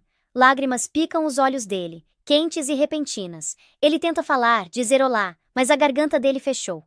Emma vira. Ela segue o olhar do filho dela. Os olhos dela pousam no manobrista. Por um batimento cardíaco, nada acontece. A neve cai silenciosamente ao redor deles. O barulho da cidade desaparece. Então o reconhecimento surge. Não é dramático. Ela não arqueja. Ela não agarra as pérolas. Os olhos dela simplesmente se arregalam uma fração. Ela observa o uniforme barato. Os sapatos molhados. O cabelo grisalho. O crachá que diz Jules. Brian se prepara. Ele espera que ela zomba. Ele espera que ela ria. Ele espera que ela bata no ombro de Adrian e diga: olha, querido, olha pro lixo. Ele quase quer que ela faça isso. Ele merece a raiva. Raiva significaria que ele ainda importa, mesmo que negativamente. Mas Emma não fica brava. A expressão dela suaviza. Os ombros dela caem levemente. Ela olha para ele com uma tristeza profunda e esmagadora. É o olhar que você dá para um cachorro de rua que foi chutado vezes demais para ser abordável. É piedade. Piedade pura e indiferente. Ela não diz o nome dele. Ela não reconhece o passado deles. Ela não pergunta como ele tá. Ela simplesmente vira a cabeça de volta pro marido e filho. Tá congelando, Adrian, ela diz suavemente. Vamos colocar o Léo no carro. Ele tá tremendo. Já vou, Adrian diz. Ele se vira para Brian. Adrian não o reconhece. Para Adrian Vance, Brian Thorne é uma nota de rodapé. Um antagonista menor no primeiro capítulo da vida dele com Emma. Ele é tão insignificante que nem registra como familiar. Bom serviço, Adrian diz, a voz breve mas gentil. Ele enfia a mão no bolso do casaco e puxa uma nota. Ele pressiona na mão de Brian. Se mantenha aquecido, Adrian diz. Brian olha para baixo. É uma nota nova e nítida de $100. Benjamin Franklin olha de volta para ele. Brian fecha os dedos ao redor da nota. Ela queima na palma dele como carvão quente. Ele olha para cima. Quer dizer alguma coisa. Qualquer coisa. Obrigado, senhor. Ele sussurra, mas a voz dele some no vento. Adrian já virou as costas, conduzindo Emma e Léo em direção à entrada do hotel. Brian assiste eles irem. Assiste a família que poderia ter sido dele. Assiste o filho que ele abandonou. Assiste a mulher que ele destruiu. Reconstruída, radiante e completamente além do alcance dele. A porta se fecha atrás deles com um clique suave. E Brian tá sozinho de novo na neve. Ele olha para a nota de $100 na mão dele. Depois pro SUV vazio. Depois pro chão. E pela primeira vez em 3 anos, Brian Thorne chora. Não são soluços altos, não são lágrimas dramáticas, são apenas lágrimas silenciosas e quentes escorrendo pelas bochechas congeladas dele, porque ele finalmente entende. Ele não perdeu Emma, ele jogou ela fora, e agora ela é livre. E ele é apenas uma nota de rodapé na história dela, o vilão que ela venceu, o obstáculo que ela superou. Ele é nada. Então, o que a gente aprende com tudo isso? Olha, eu sei que essa história ela é pesada. Eu sei que você talvez está pensando, cara, o Brian mereceu. E sim, ele mereceu. Mas tem uma lição aqui que vai muito além de vingança. Tem uma lição sobre valor. Sobre como a gente trata as pessoas quando acha que não precisa mais delas. Sobre como o sucesso pode cegar você para as coisas que realmente importam. Brian tinha tudo. Ele tinha uma mulher que acreditava nele quando ninguém mais acreditava. Uma mulher que literalmente escreveu o código que fez dele um bilionário. E o que ele fez? Ele a tratou como um acessório, como algo descartável, porque na cabeça dele, ela não brilhava o suficiente, não impressionava os investidores, não dava status. E Emma não precisou gritar. Ela não precisou fazer escândalo. Ela simplesmente reconstruiu. Ela pegou os cacos que Brian deixou, encontrou alguém que viu o valor dela e construiu um império próprio. Mas aqui tá a parte mais importante. Ela não fez isso só para se vingar. Ela fez isso para se libertar. A vingança foi só um bônus. Agora pensa na sua própria vida. Quantas vezes você descartou alguém porque achou que era melhor que a pessoa? Quantas vezes você tratou alguém como menos importante porque você estava evoluindo? Quantas emas você deixou para trás? Porque a verdade é essa. As pessoas que te ajudam a subir, elas são o alicerce. E se você quebra o alicerce, mais cedo ou mais tarde, tudo desmorona. Brian aprendeu isso da pior forma possível. Ele perdeu tudo. A empresa, o dinheiro, o prestígio, a dignidade. Mas o que ele perdeu de verdade? Ele perdeu a única pessoa que realmente o amava. A única pessoa que via o Brian por trás do bilionário. E quando ele finalmente percebeu isso, já era tarde demais. Então fica a pergunta: quem na sua vida você está tratando como Brian tratou Emma? E o que você vai fazer a respeito, antes de ser tarde demais? E é isso, pessoal. Essa foi a história de Brian Thorne, o bilionário que tinha tudo e perdeu tudo porque não soube valorizar o que realmente importava. Se essa história te tocou, se te fez pensar, se te fez sentir alguma coisa, deixa aquele like maroto aí embaixo. Se inscreve no canal se você ainda não é inscrito, porque a gente traz histórias assim toda semana. Histórias que te fazem refletir, que te fazem sentir, que te fazem pensar sobre as escolhas que você faz todo dia. E deixa nos comentários. Você acha que Brian mereceu o que aconteceu? Ou você acha que Emma foi longe demais? Eu quero saber a sua opinião. E se você conhece alguém que precisa ouvir essa história, compartilha com essa pessoa. Às vezes, a gente precisa de um tapa de realidade para acordar. E lembra, sucesso não é só dinheiro. Sucesso não é só status. Sucesso de verdade é ter pessoas ao seu lado que te amam pelo que você é, não pelo que você tem. Não cometa o erro de Brian. Valoriza quem tá do seu lado hoje. Porque amanhã pode ser tarde demais. Fica com Deus, fica em paz, e a gente se vê no próximo vídeo. Tchau, tchau. Brian estala. Sterling aperta uma tecla no laptop dele, projetando uma imagem na tela da parede. É uma sequência de código complexo, mas escondido na sintaxe tem comentários. Notas escritas pela programadora. Para você finalmente conseguir dormir hoje à noite. Com amor e... Brian olha fixamente para a tela. A memória o atinge como um golpe físico. Foi há 7 anos. Ele estava à beira de reprovar nas finais, o código dele travando toda vez que rodava. Ele tinha desmaiado de exaustão no futon deles. Quando acordou, o código estava consertado. Emma estava sentada lá com uma xícara de café, sorrindo cansada. Ela disse que tinha mexido um pouco. Ele assumiu que ela só tinha corrigido um erro de digitação. Ele não percebeu que ela tinha reescrito a arquitetura inteira. Fica pior, Sterling diz, a voz baixando.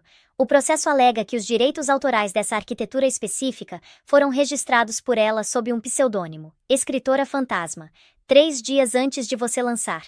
Ela é dona da propriedade intelectual, Brian. E ela tá pedindo uma liminar imediata para desligar seus servidores até chegar a um acordo. Desligar nossos servidores? Brian se levanta, derrubando a cadeira. Se os servidores caírem por 1 hora, nossas ações caem 10%. Se caírem indefinidamente, ThornTech vai à falência em 1 semana. Então você precisa fazer um acordo, Sterling diz sombriamente. Dá para ela o que ela quiser. Dinheiro, ações, um pedido de desculpas. Porque se isso for para tribunal, ela tem os recibos digitais. E ela tem a equipe jurídica de Adrian Vance por trás. Eles vão enterrar a gente. Brian caminha até a janela, olhando para a cidade que ele achava que possuía. O telefone dele vibra. É Chloe. Mensagem. Amor, meu cartão foi recusado na Gucci. Conserta agora. As pessoas estão olhando. Brian joga o telefone na parede. Ele se estilhaça. Ele não pode perder a empresa dele. Ele é Brian Thorne. Ele é um gênio. Ele não é uma fraude que surfou nas costas da esposa. Onde ela tá? Brian pergunta, virando de volta pro Sterling. Ela tá dando um gala beneficente hoje à noite no Metropolitan Museum, Sterling responde.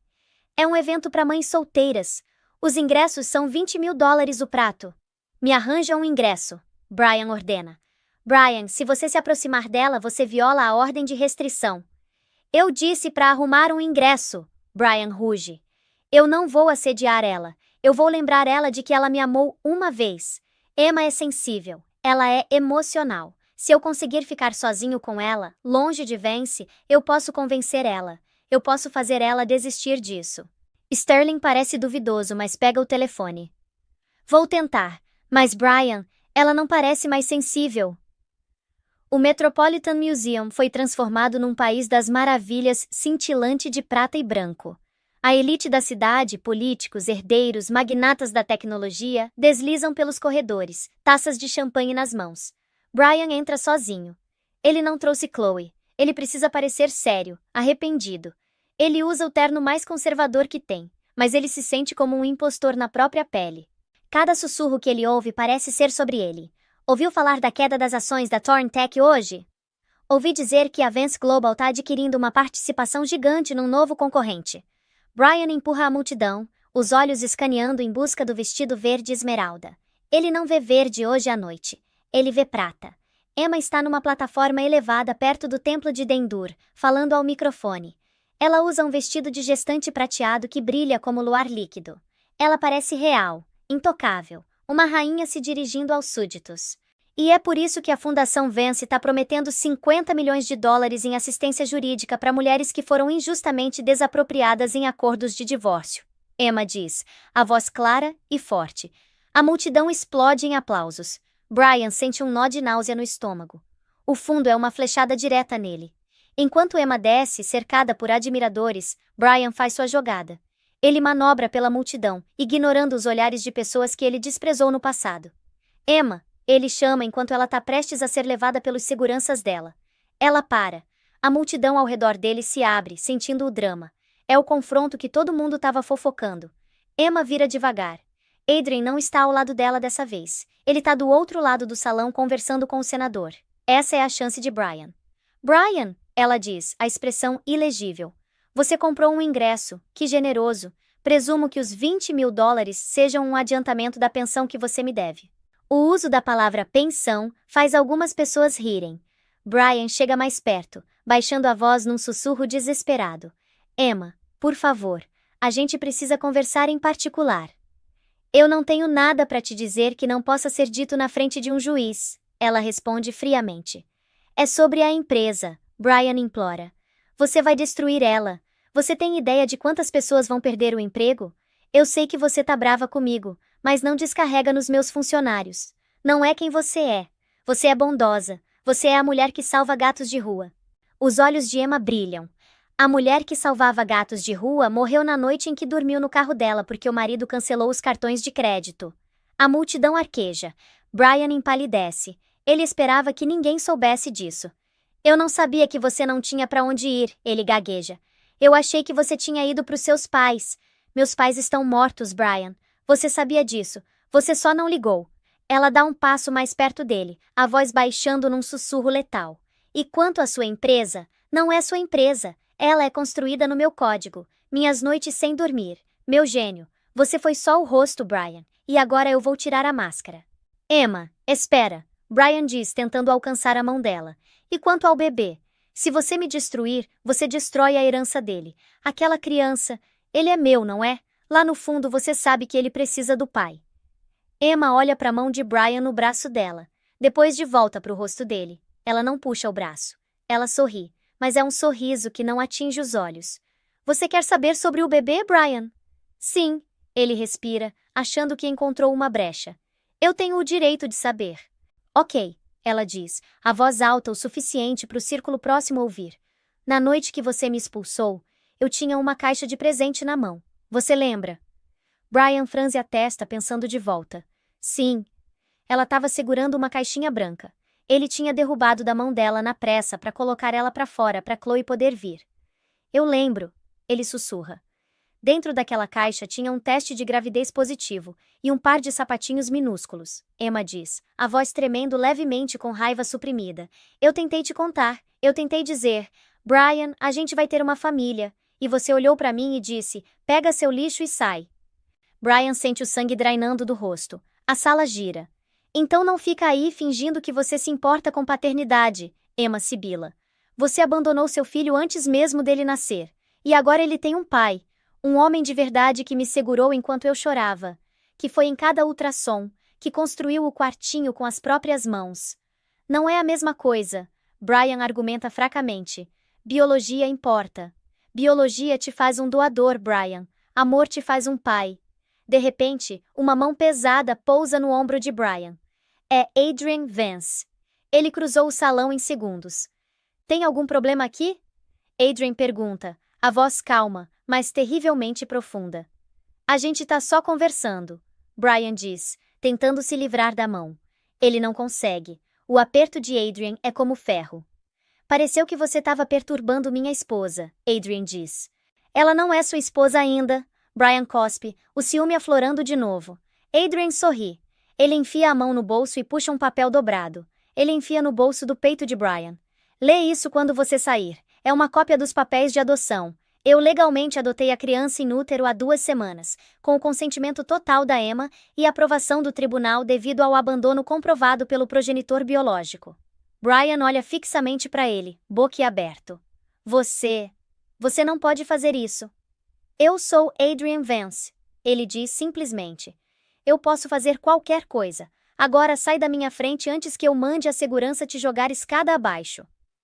Humilhado, derrotado e com os olhos da elite de Nova York queimando nas suas costas, Brian vira e foge. Ele tropeça saindo para o ar fresco da noite do Central Park. Ele enfia a mão no bolso e puxa o papel que Adrian deu. Não são só papéis de adoção, é um resultado de teste de DNA anexado atrás.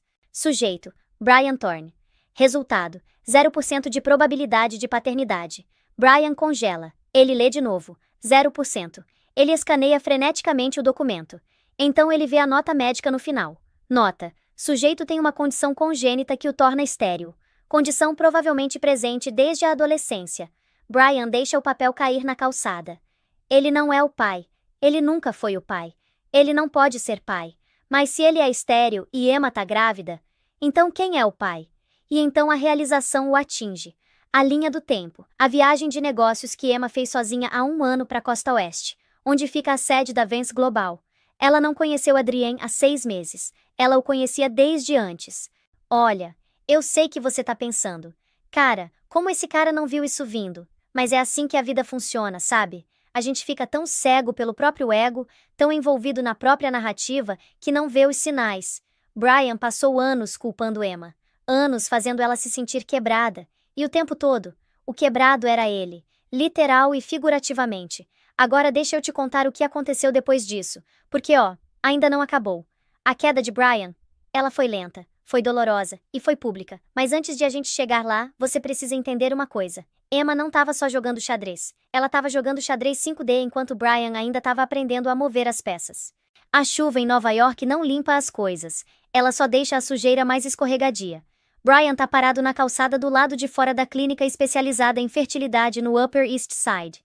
A porta de carvalho pesada se fecha atrás dele com uma finalidade que ecoa nos ossos. Ele foi lá exigindo respostas, ameaçando processar a clínica por negligência, gritando que o teste de DNA que Adrian deu era falso.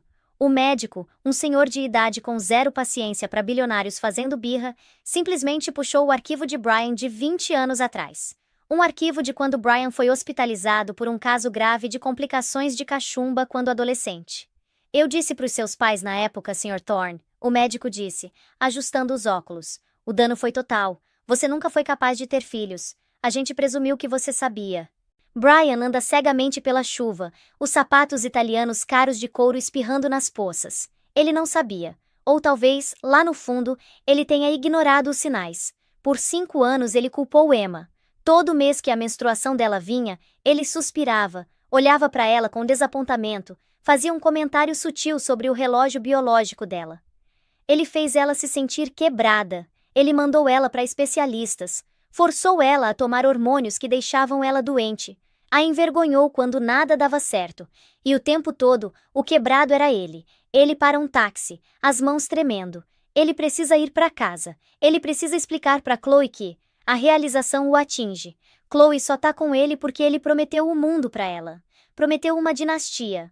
Se ela descobrir que ele é estéril e que a empresa dele tá à beira do colapso, ela vai sumir antes do noticiário da manhã. Ele chega na cobertura dele encharcado. O lugar é uma bagunça. Tem sacolas de compras por todo lado. Chanel, Hermes, Prada. Chloe tá no sofá, cercada de caixas abertas, gritando no telefone. Eu não ligo se o cartão foi recusado. Passa de novo. Você sabe quem é meu namorado? Ela olha quando Brian entra, pingando no chão de mármore. Finalmente, Brian, conserta meu cartão preto. Tá me envergonhando. Brian olha pra ela. Realmente olha. Ela é bonita, sim, mas é uma beleza plástica, oca. Não tem calor nos olhos dela, só fome. Chloe, ele diz, a voz firme, faz as malas. Ela ri, um som afiado e quebradiço. Como assim? A gente vai pra Paris? Não, Brian diz, andando e chutando uma caixa da Chanel pelo cômodo. Você vai embora, sai daqui. O rosto de Chloe se contorce numa careta. Você não tá falando sério? Você acha que pode simplesmente me jogar fora como fez com sua ex-mulher?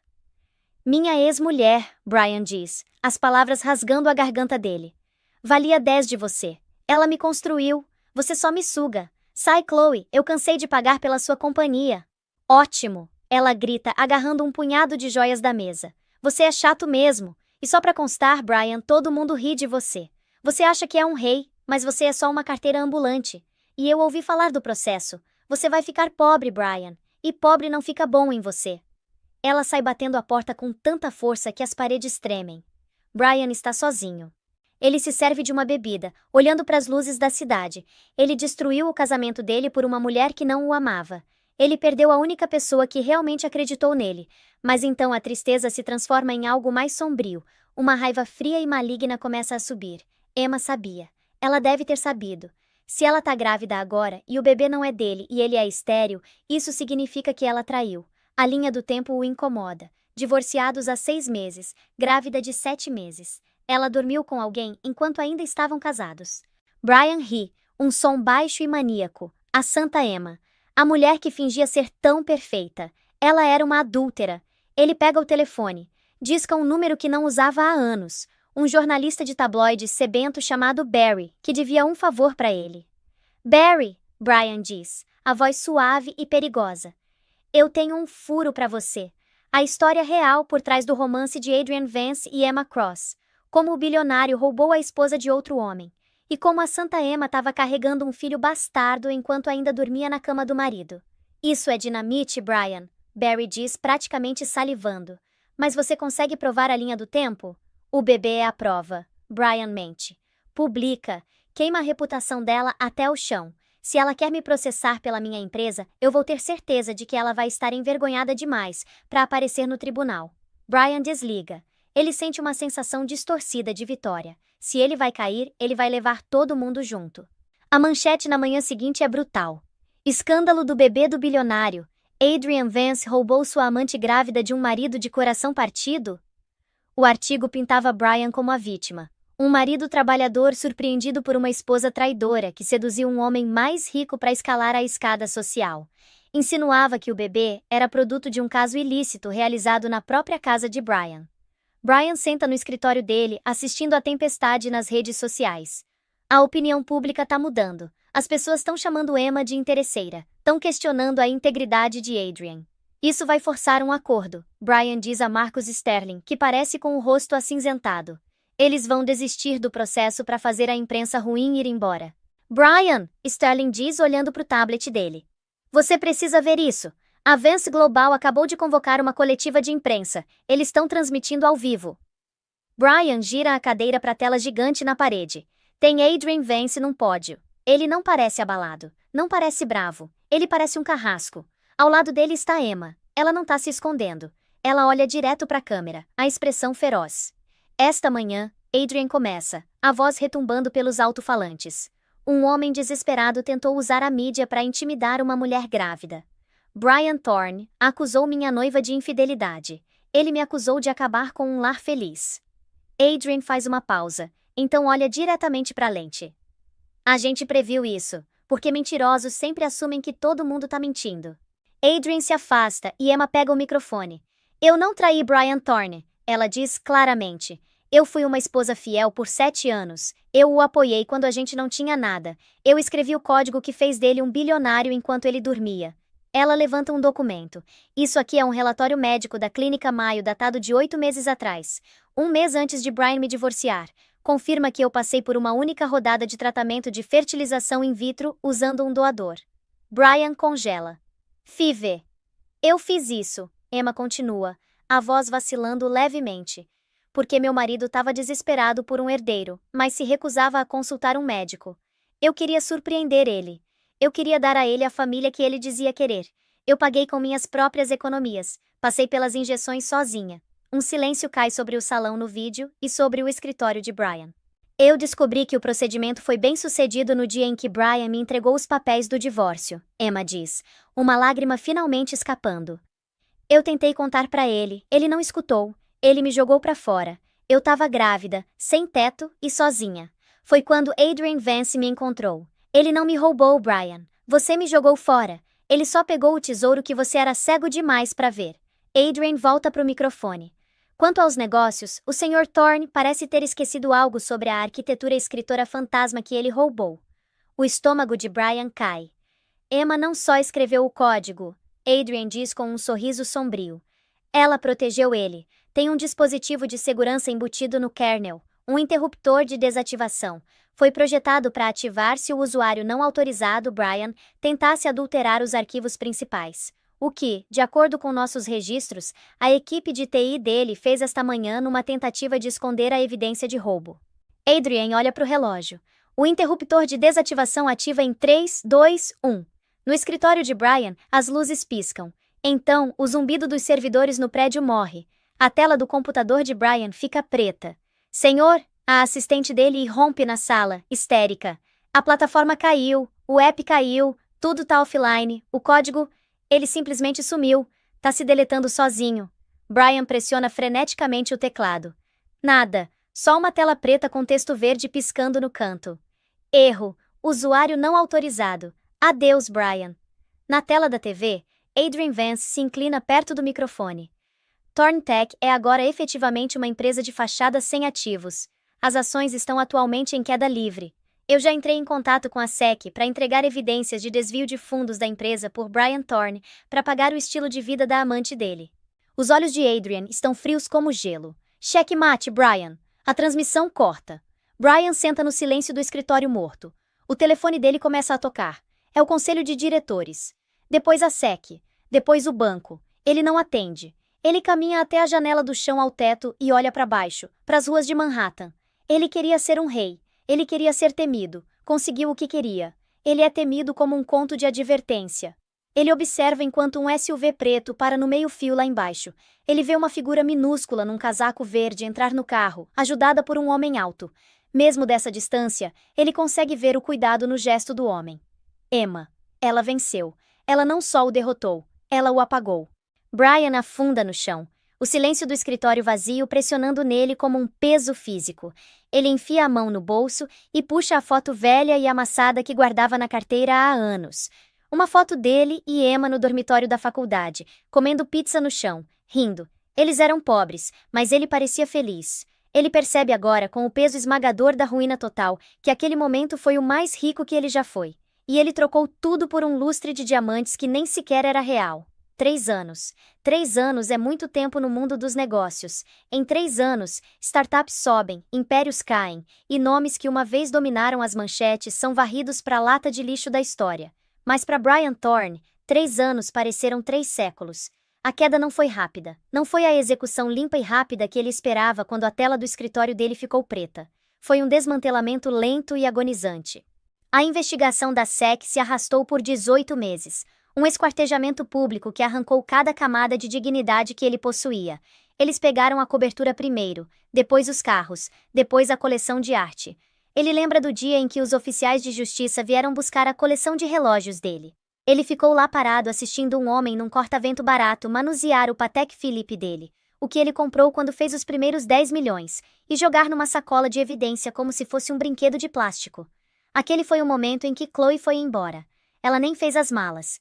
Simplesmente chamou um Uber, olhou para ele com olhos desprovidos de qualquer coisa parecida com amor e disse: "Você é ruim pro meu brand, Brian." Sabe aquele momento em que você acha que tem tudo sob controle, que tomou as decisões certas, que está no topo do mundo, e aí, bum! A vida te dá um tapa na cara tão forte que você nem consegue respirar. Agora imagina isso acontecendo no restaurante mais caro da cidade, com sua amante do lado e sua ex-esposa, aquela que você jogou fora como lixo, entrando pela porta principal. Mas calma, ela não está sozinha. Ela está de mãos dadas com o único homem que você teme nesse mundo. E tem mais. Ela está grávida. Muito grávida. Essa não é só mais uma história de traição. É uma história sobre vingança. Mas não aquele tipo de vingança com gritos e escândalos. É o tipo de vingança silenciosa que destrói você por dentro, pedaço por pedaço, até não sobrar nada. E acredite, você vai querer ficar até o final, porque o que acontece com esse cara, você não vai acreditar. Então pega teu café, senta confortável e vamos nessa, porque o que você vai ouvir agora vai te fazer repensar cada decisão que você já tomou na vida. Brian Thorne. Esse nome já foi sinônimo de sucesso. Bilhões no banco, império de tecnologia, carro de luxo, cobertura em Manhattan. O cara tinha tudo, sabe? Aquele tipo de sucesso que você vê nas revistas e pensa, cara, esse maluco conseguiu. Mas tem um detalhe importante aqui. Todo o império tem uma fundação. E a fundação do Império de Brian não foi construída por ele, mas ele não sabia disso ainda. Ou melhor, ele sabia, mas tinha convenientemente esquecido.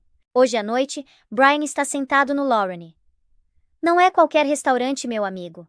É o tipo de lugar onde os lustres são feitos de diamantes, ou pelo menos é isso que dizem. Brian gosta de espalhar esse tipo de boato. Faz parte da imagem, entende? Ele está na melhor mesa, aquela que é reservada para presidentes, celebridades, realeza. E do outro lado da mesa, Chloe. 23 anos, modelo, rosto perfeito, conversação. Bem, a conversação deixa a desejar. Ela está rolando o feed do Instagram, fotos dela mesma. Brian já está irritado. Guarda o celular, Chloe, ele fala, tentando manter a compostura. A gente está comemorando. A fusão com a Conningcade Logistics foi aprovada. Agora eu sou o maior acionista. Chloe levanta os olhos, aqueles olhos azuis vazios, e sorri. Ah, legal, amor. Então a gente pode comprar aquela mansão em Co? Aqui tem pier para barco. Brian suspira por dentro. Tá vendo? É sempre assim. Ela não liga pro negócio. Ela liga pro que o negócio pode comprar para ela. A gente pode comprar o lago inteiro se quiser. Ele responde, mas a frase sai sem emoção nenhuma. Porque é verdade. Ele tá entediado. Completamente entediado. 6 meses. Faz 6 meses que ele se divorciou. Emma. Só de pensar no nome dela, o gosto na boca é amargo. Emma foi o amor da faculdade dele. A garota que costurava as meias dele quando eles não tinham dinheiro nem para comprar meias novas. A mulher que ficava acordada a noite inteira revisando os planos de negócio dele. Mas conforme a conta bancária de Brian crescia, Emma continuava simples. Ela gostava de noites tranquilas em casa. Usava sapatos confortáveis. Não sabia encantar investidores. Não sabia dominar uma sala. Brian convenceu a si mesmo de que tinha superado ela, que precisava de um troféu no braço, não de uma parceira. Então ele fez o que fez. E foi brutal. Ele lembra do dia como se fosse ontem. Entregou os papéis do divórcio e um cheque. Disse para ela que ela não se encaixava no futuro dele. Emma não gritou. Não jogou nada. Ela só olhou para ele com aqueles olhos cheios de tristeza devastadora, sussurrou. Você vai aprender o preço disso, Brian. E saiu andando na chuva. Agora, enquanto Chloe reclama que o garçom tá ignorando ela, Brian tá perdido nos pensamentos. Brian, você tá no mundo da lua. Chloe resmunga batendo o garfo na taça. De repente, o barulho ambiente do restaurante para. Não é uma pausa gradual. É um silêncio coletivo e abrupto. O jazz suave, as conversas baixas, o tilintar dos talheres. Tudo morre. Brian franze a testa. O Laurone recebe celebridades todo dia. Um silêncio assim significa que alguém realmente poderoso acabou de chegar. Quem é? Chloe pergunta esticando o pescoço. É algum ator famoso? Brian vira a cadeira levemente para olhar em direção à entrada principal. O Maitre, um cara chamado Pierre que normalmente olha para todo mundo com desdém, tá praticamente se curvando. 2 figuras entram, ladeadas por 4 seguranças que se movem com a letalidade silenciosa de militares treinados. O homem é alto. Mais de 1,90. Terno sob medida cinza carvão que provavelmente custou mais que o primeiro carro de Brian. Cabelo grisalho nas têmporas, mandíbula esculpida. Brian congela. Ele conhece esse homem. Todo mundo no mundo dos negócios conhece. É Adrian Vance, CEO da Vance Global. O cara que é dono das linhas de transporte que Brian usa, dos satélites que Brian aluga, dos bancos onde Brian pega empréstimo. Adrian Vance é dinheiro velho, dinheiro perigoso. É o tipo de tubarão que até outros tubarões nadam para longe. Mas não é Adrian que faz o sangue de Brian gelar nas veias. É a mulher segurando o braço dele. Ela está usando um vestido longo de seda verde esmeralda que abraça as curvas dela antes de cair até o chão. O cabelo, que antes ficava sempre preso num coque bagunçado, agora cai em ondas polidas e lustrosas pelas costas. Ela usa um colar de safiras que captura a luz, brilhando como fogo azul. É Emma. Mas não é a Emma que ele conhecia. O ratinho desapareceu. Essa mulher caminha com a cabeça erguida, o olhar varrendo o salão com uma confiança serena e aterrorizante. E aí Brian vê.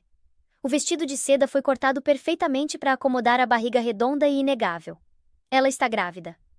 Muito grávida. O copo de vinho de Brian estala na mão dele. A haste quebra. Vinho tinto se espalha pela toalha branca, parecendo sangue. Meu Deus, Brian, olha o que você fez! Chloe grita, pulando para trás para evitar o respingo. Brian não escuta. Ele não consegue ouvir nada além do zumbido nos ouvidos. Grávida? Ela deve estar com uns 7 meses. Ele faz as contas instantaneamente. 6 meses desde o divórcio. 7 meses de gravidez. A sala parece girar. O bebê é dele? Ou ela seguiu em frente tão rápido assim? Enquanto o anfitrião conduz Adrian e Emma pelo restaurante, eles têm que passar pela mesa de Brian. Brian se sente paralisado, incapaz de desviar o olhar. Ele espera que Emma encolha, que olhe para baixo, que se esconda. Mas não. Quando eles se aproximam, os olhos de Emma se fixam nos dele. Não há medo neles. Não há amor também. Há apenas uma indiferença fria e polida, como olhar para um estranho no metrô. Adrian Vance coloca uma mão protetora na parte baixa das costas de Emma, inclinando-se para sussurrar algo no ouvido dela. Emma ri, uma risada genuína, musical, que Brian não ouvia há anos. Eles passam por ele, deixando um rastro de perfume de jasmim e colônia cara. Espera, Chloe sussurra, estreitando os olhos. Aquela não é sua ex? A sem graça? Brian olha fixamente para a mancha vermelha se espalhando na toalha. Sim, ele diz com a voz rouca soando estranha para os próprios ouvidos. É a Emma. O garçom corre para limpar a bagunça, pedindo desculpas profusamente como se fosse culpa dele Brian ter perdido a compostura. Brian dispensa ele com irritação. O apetite? Completamente sumido. Eu não entendo, Chloe diz, cutucando o pão. Você disse que ela era pobre. Você disse que ela era ninguém. Por que ela tá com ele? Aquele é Adrian Vance. Meu pai diz que Adrian Vance pode comprar essa cidade inteira se quiser. Eu não sei, Chloe. Brian responde bruscamente, alto o suficiente para um casal na mesa ao lado olhar. Ele baixa a voz, os punhos se fechando debaixo da mesa. Eu não sei. Do outro lado do salão, Adrian e Emma estão sentados na mesa privativa. Aquela que nem Brian consegue reservar. Oferece uma vista panorâmica do horizonte, mas privacidade suficiente para ser discreto. Brian observa eles como um gavião. Vê Adrian puxar a cadeira para Emma. Vê como os garçons pairam ao redor deles, tratando Emma como uma rainha. Mas o que mais corrói ele é a forma como Adrian olha para ela. Não é o olhar de um homem com uma amante troféu. É um olhar de total adoração. E a forma como a mão dele repousa gentilmente na barriga dela quando ele se senta. Aquele gesto é possessivo, protetor, paterno. É filho dele? A mente de Brian dispara. Impossível. A gente estava junto há 7 meses. Tem que ser meu. Uma onda repentina de direito toma conta dele. Se aquele é o herdeiro dele, ele tem o direito de saber. Ele é Brian Thorne. Ele não fica no escuro. Vou no banheiro. Brian mente levantando-se abruptamente. Não demora. Chloe faz biquinho. Brian ignora ela e atravessa o salão. Ele não vai para o banheiro. Vai direto para a mesa privativa, o coração dele martelando contra as costelas, uma mistura de raiva e um desespero estranho e repentino que ele não esperava sentir.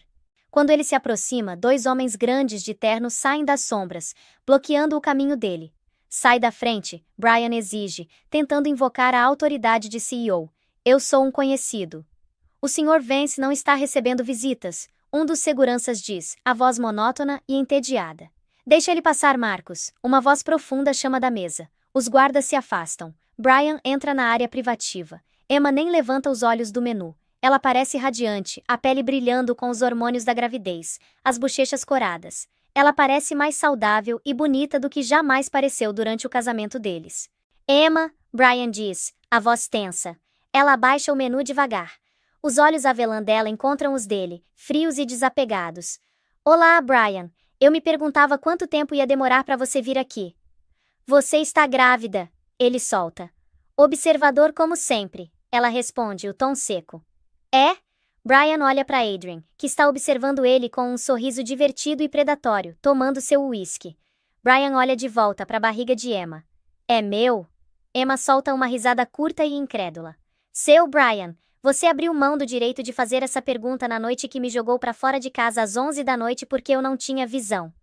Se aquele é meu filho, eu tenho direitos, Brian sibila, chegando mais perto. Eu tenho advogados que podem... Garoto, Adrian Vance fala. Ele não grita, ele não se levanta, ele só fala. E o comando na voz dele é tão absoluto que Brian realmente para no meio do passo. Sr. Thorne, Adrian continua, girando a bebida dele. Você parece estar sob alguns equívocos. Deixe-me esclarecer. Primeiro, não levante a voz para minha noiva. Isso perturba o bebê. Noiva? A palavra atinge Brian como um golpe físico. Segundo, Adrian diz, os olhos endurecendo em aço. Sobre a paternidade, você estava tão ocupado correndo atrás da sua... O que ela é? Uma modelo do Instagram? Você estava tão ocupado correndo atrás dela durante o último ano do seu casamento que mal encostava na sua esposa. Nós dois sabemos a linha do tempo, Brian. Não se envergonhe fingindo que era um marido presente. O rosto de Brian fica vermelho. Ele olha para Emma, procurando uma rachadura na armadura dela. Emma, fala para ele. Fala para ele quem eu sou. Eu falei para ele quem você era, Brian. Emma diz suavemente. Ela coloca a mão na barriga. Eu falei para ele que você era o homem que me fazia sentir pequena para você se sentir grande. Eu falei que você era o homem que disse que eu não valia nada. Ela estende a mão e pega a de Adrian. E aí Adrian me mostrou que eu não tenho preço. Você tá com ele pelo dinheiro, Brian cospe, o ego se despedaçando. É isso, né? Você trocou um milionário por um bilionário. Você é só uma interesseira, Emma. O ar na área privativa cai 10 graus. Adrian põe o copo na mesa. O som é silencioso, mas ecoa como um tiro. Cuidado, Adrian sussurra. Você está falando com a presidente da Fundação Vance. E ao contrário de você, Brian, ela não herdou o valor dela nem roubou. Ela se reconstruiu a partir da ruína que você deixou. Nesse momento, Chloe, tendo ficado impaciente, vem trotando até a mesa nos saltos altos dela. Ela olha entre os três, sentindo a tensão, mas sem a inteligência para ler o ambiente. Amor, por que tá demorando tanto? Chloe resmunga, agarrando o braço de Brian. Ela olha para Emma e faz uma careta. Ah, é você. Uau, você engordou. Acho que o divórcio não te fez bem, né? O silêncio que segue é ensurdecedor. Emma não fica brava. Ela sorri. Um sorriso lento e piedoso. E você deve ser a Chloe. Brian sempre teve gosto por coisas que brilham, mas não tem valor nenhum. Chloe fica boquiaberta. Com licença. Pode ficar com ele, Emma diz voltando pro menu. Eu já descartei ele, mas um conselho, querida. Dá uma olhada no acordo pré-nupcial. Brian é bem protetor dos centavinhos dele. Adrian ri sombriamente. Tira eles daqui, Marcos. Eles estão estragando meu apetite. O segurança avança, a massa corporal deles imponente. Isso não acabou, Emma. Brian rosna enquanto os guardas conduzem ele de volta. Você não pode esconder meu filho de mim. Eu vou te destruir na justiça. Adrian Vance se levanta. Ele se ergue sobre Brian. Ele se inclina, a voz um rumor baixo perto do ouvido de Brian. Se você tentar processar ela, se você tentar assediar ela, se você sequer olhar na direção dela de novo, eu não vou só te processar, Brian. Eu vou comprar sua empresa, desmontar ela em peças e te deixar sem nada além desse terno barato nas suas costas. Não me teste. Brian recua. Ele não tem escolha. Ele volta para a mesa, Chloe tagarelando no ouvido dele sobre como eles foram rudes. Mas Brian não consegue ouvir ela. Ele senta, olhando fixamente para a cadeira vazia, onde o futuro dele deveria estar. Ele olha para Emma, rindo com um bilionário, carregando uma criança que pode ser o herdeiro de 2 impérios. E pela primeira vez na vida, Brian Thorne se sente pequeno. Mas a noite está longe de acabar. Quando Brian pede a conta, desesperado para escapar, ele vê um homem de terno cinza se aproximar da mesa de Adrian. É um oficial de justiça. Brian pausa. Adrian está sendo processado? Não. O homem passa direto por Adrian e vai direto para a mesa de Brian. Brian Thorne? O homem pergunta. Sim?